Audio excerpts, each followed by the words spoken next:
Maligayang kapistahan ng ating Inang Birheng Maria ng Immaculada Concepcion, ang pinaglihing walang bahid ng kasalanan. Si Anghel Gabriel ay nag-anunsyo na si Maria ay puno ng biyaya at ipinaglilihi ng walang orihinal na kasalanan. Ito ay bilang paghahanda sa kanyang tungkulin bilang ina ng Diyos na si Jesucristo.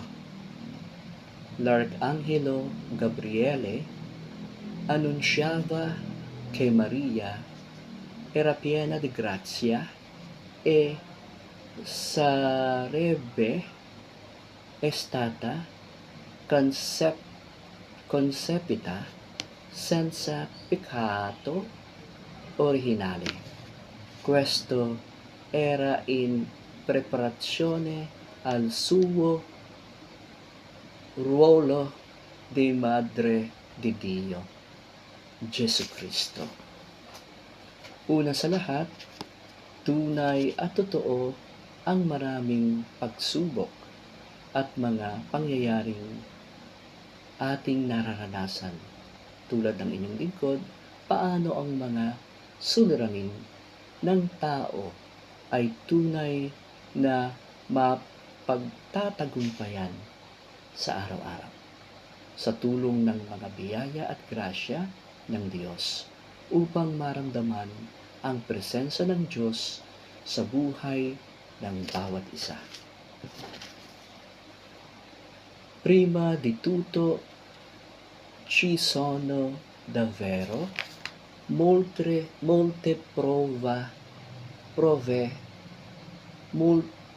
prove ed eventi che la persone sperimentano con sé i problemi possano davvero essere superati ogni giorno con lieto della benedizione di Dio e della grazia di sentire la presenza di Dio nella vita di ognuno. Katulad ng pagiging konsehal ng bayan sa tunay na misyon sa buhay politika ng inyong lingkod at ng paglilingkod sa ugnayan ng magkakaibang partido politikal at paano ang buhay ay tunay na pakibaka sa bawat isa upang hindi makagawa ng paglabag sa batas. Sa iba't ibang uri ng kasalanan na tunay na kalagayan ng bansa sa kahirapan.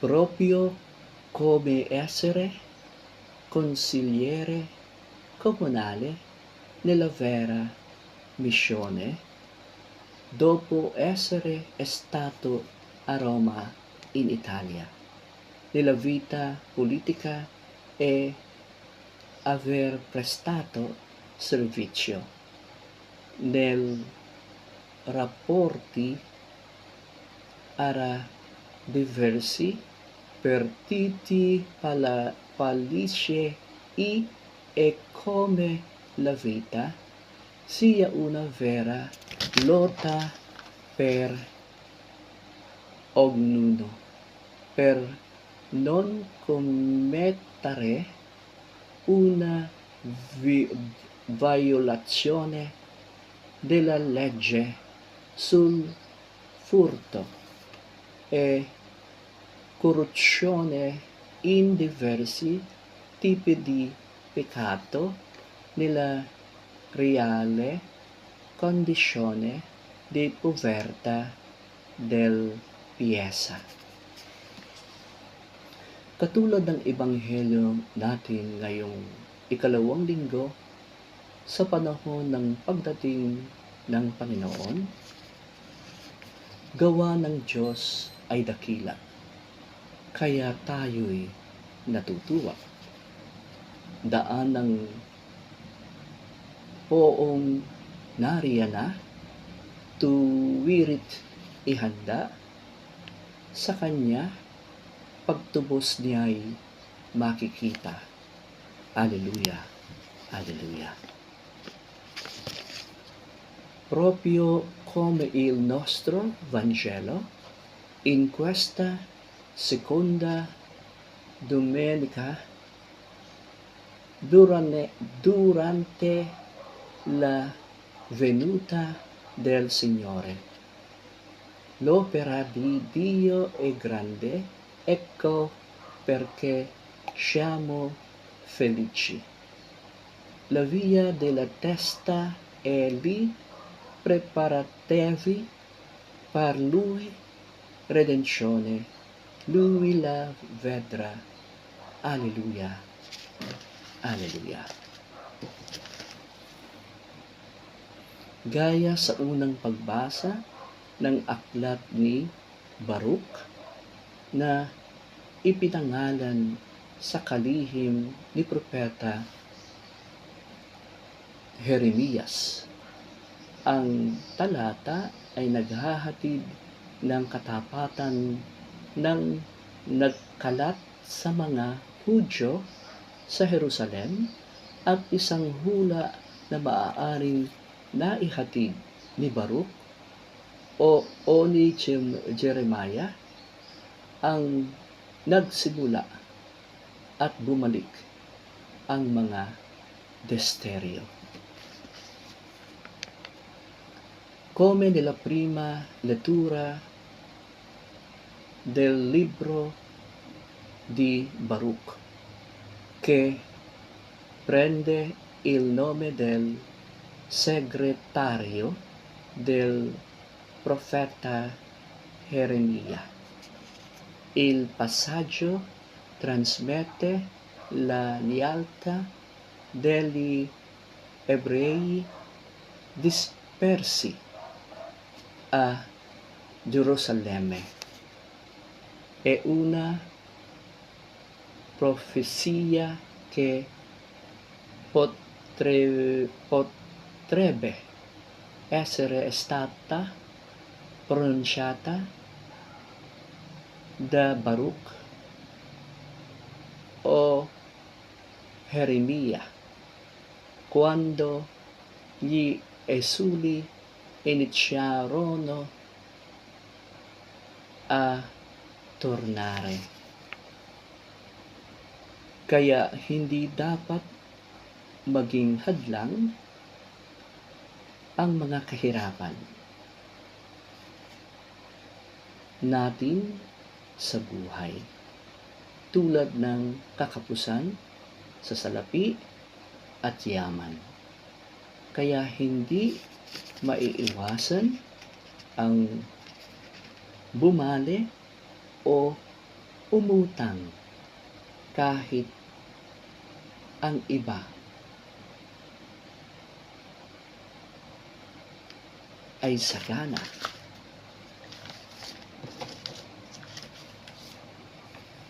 Ang karanasan na ito sa ngayon.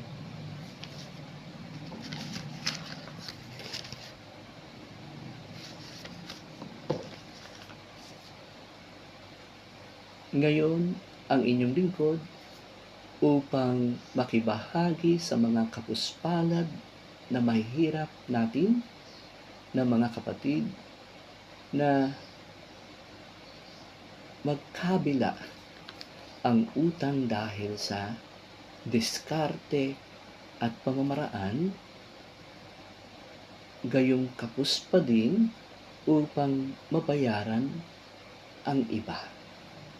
Ang paghingi ng awa at tulong sa Diyos ay mahalaga dahil siya ang nakakaalam ng ating mga karanasan upang makatagpo tayo ng mga taong may kabanalan ang buhay at bukas palad na tumulong at umunawa.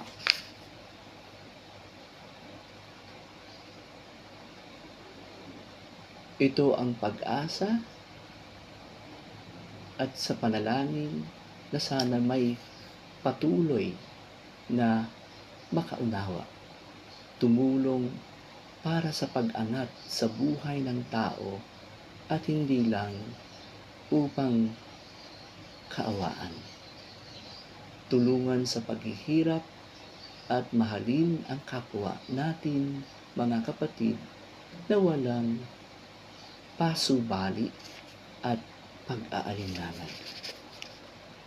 Kaya hindi talaga hadlang ang anumang kahirapan dahil ang sinumang propeta na sa unang pagbasa ay nagtatapos sa kanyang mga salita ng pag-asa sa isang taong lumikas sa pamamagitan ng pangako. Aakayin ng Diyos ang Israel ng may awa at katuwiran, katarungang nagmumula sa Diyos. Ang katuwiran at katarungan ay ang tamang pagkakaayos ng mga relasyon. Quindi le nostre difficoltà nella vita non dovrebbero essere un ostacolo proprio come la scarsità di finanze e richiesta è inevitabile essere poveri o indebitati anche se gli altri sono abbondanti e agiati nella vita. Condividi questa esperienza del tuo servo oggi con i nostri fratelli e sorelle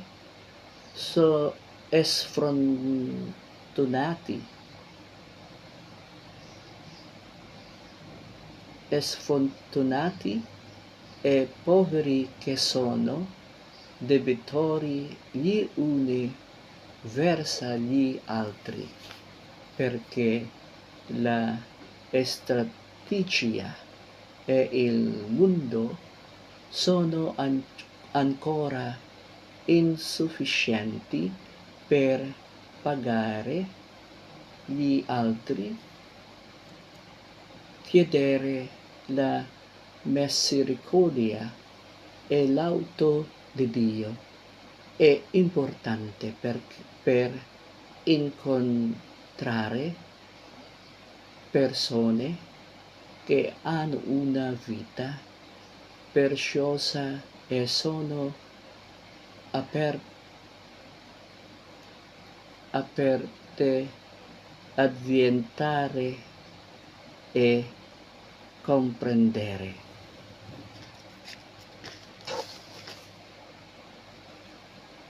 Perché l'antico profeta nella prima lettura conclude con la promessa le sue parole di speranza rivolta.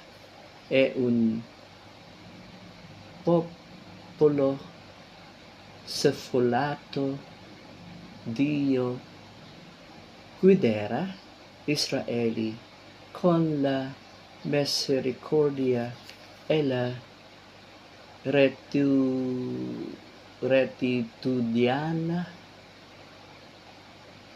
giustizia che provengono da Dio.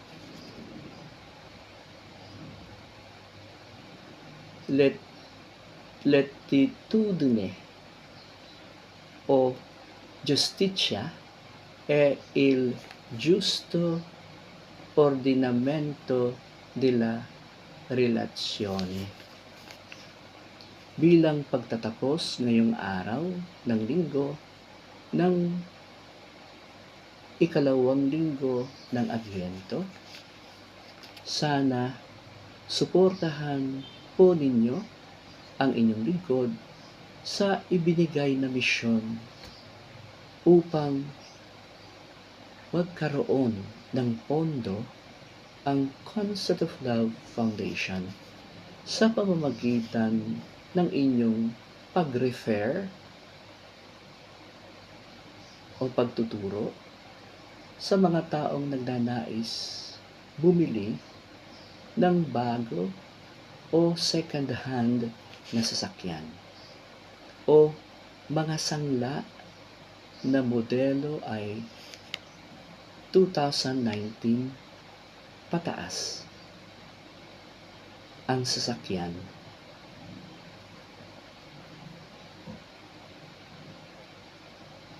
Either kotse man or truck. At pwede din ninyong isangla ang sasakyan at bahala ang Global Dominion, kapartner mo sa pag-angat, Financing Incorporated, bilang GTFI Loan Consultant na may opisina sa Lemery, Batangas.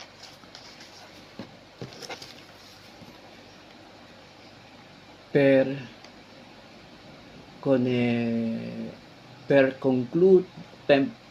concludere di oggi alla seconda domenica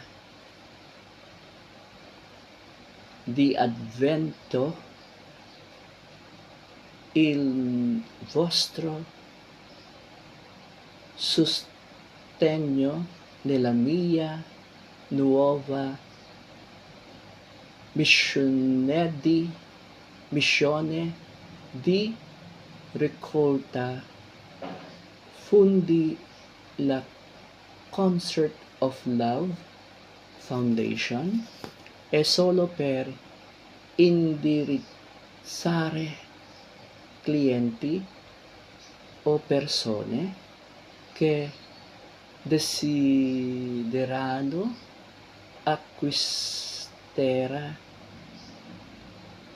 un'auto nuova o usate o prestare la vostra auto modello 2019 fino ad oggi a 4 ruote o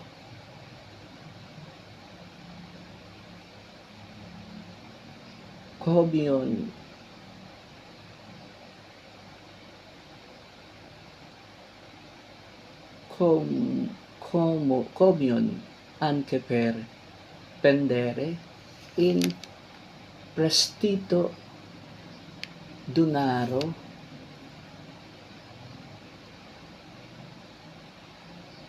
esclusivo per i nostri medici ed finanziamento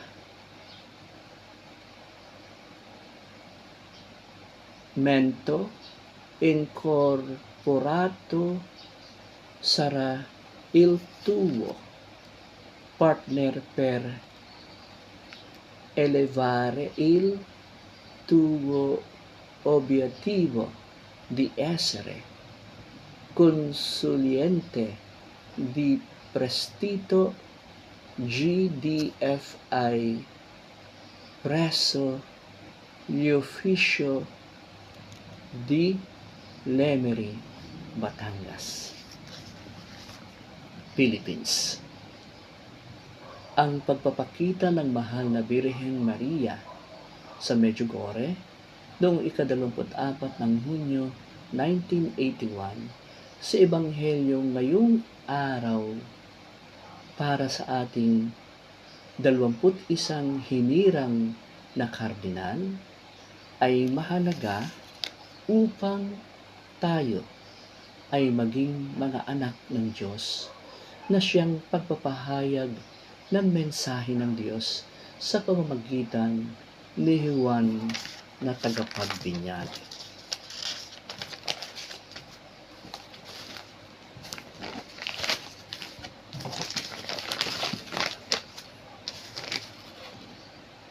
Ginawa niya ito sa pagtawag sa mga tao na magsisi at magpabinyag.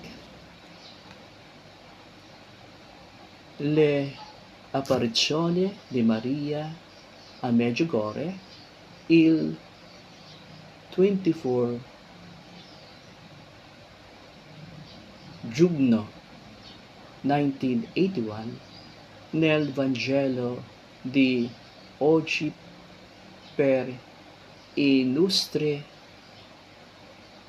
21 nuovi cardinali eletti, è importante che il nostro popolo sia figlio e figlia di Dio. Il che è il messaggio principale di Dio attraverso Giova na il battizzatore le fa per chiamare il nostro popolo a pentirsi e a farsi battezzare. Amen.